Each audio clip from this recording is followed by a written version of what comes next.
안녕하세요. 오늘은 지금 다니고 있는 회사에서 연봉 협상하는 방법에 대해 이야기해 볼 텐데요. 이 주제는 누구에게나 관심이 많죠. 하지만 많은 사람들이 연봉 협상을 어떻게 준비해야 할지 막막해 합니다. 이번 영상에서는 실질적인 팁을 7가지로 나눠서 알려드릴 거예요.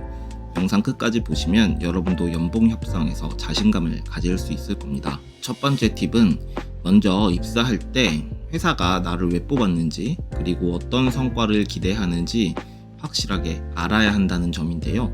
많은 분들이 연봉 협상 시즌에 회사와 갈등을 겪는 이유는 회사가 기대하는 것과 내가 실제로 낸 성과가 일치하지 않기 때문이에요.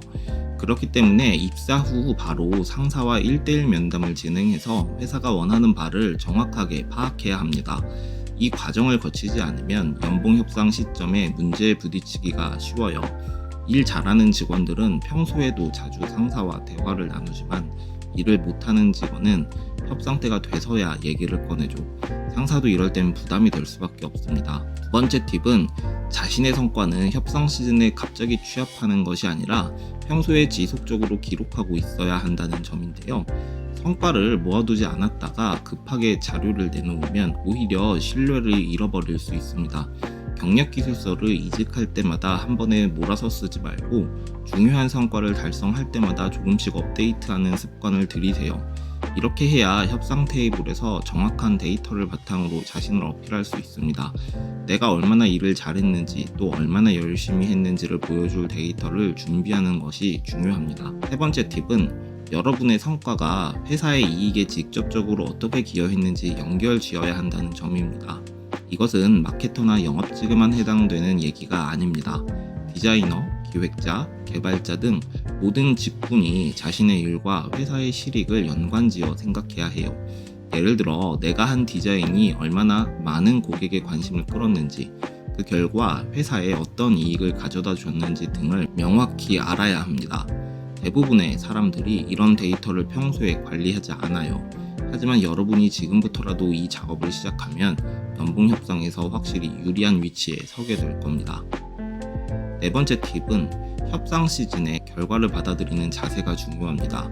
예를 들어 마케터라면 자신의 마케팅이 매출에 어떻게 기여했는지 데이터가 필요할 텐데 협상 시즌에 부랴부랴 데이터를 요청하는 순간 이미 신뢰를 잃을 가능성이 큽니다. 디자이너라면 내가 하루에 몇 개의 디자인을 했느냐 보다 팔린 디자인이 몇 개냐가 더 중요한 데이터라는 걸 명심하세요.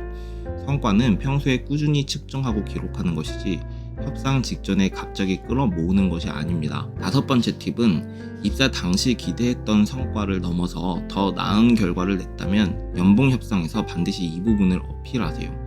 하지만 여기서 중요한 것은 과거의 성과만 강조하지 말고 앞으로의 비전도 함께 제시하는 겁니다.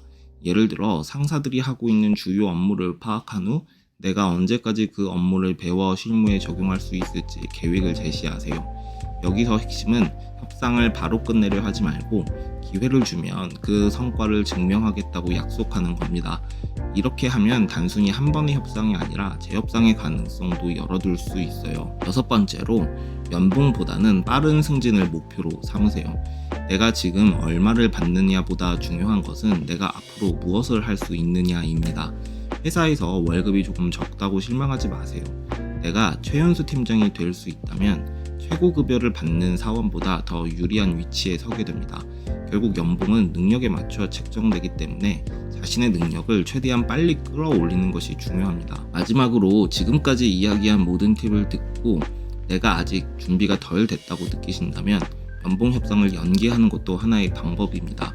월급을 몇만 원 더 올리겠다는 욕심 때문에 자신의 평판을 깎아먹는 것은 어리석은 선택입니다. 오히려 지금 저 성과자임을 인정하고 다음 해에 더 준비된 상태로 협상을 다시 하겠다고 약속하는 것이 현명한 판단일 수 있어요. 무리하게 연봉을 올린 사람은 그만큼 1년 동안 성과에 대한 압박을 받을 가능성이 크기 때문에 실리적으로 접근하는 것이 중요합니다. 지금까지 연봉 협상을 준비하는 7가지 방법을 말씀드렸습니다. 여러분도 이 팁들을 활용해서 더 나은 연봉 협상 결과를 얻으시길 바랍니다. 지금부터라도 차근차근 준비하시면 원하는 결과를 얻는 건 시간 문제일 뿐이에요.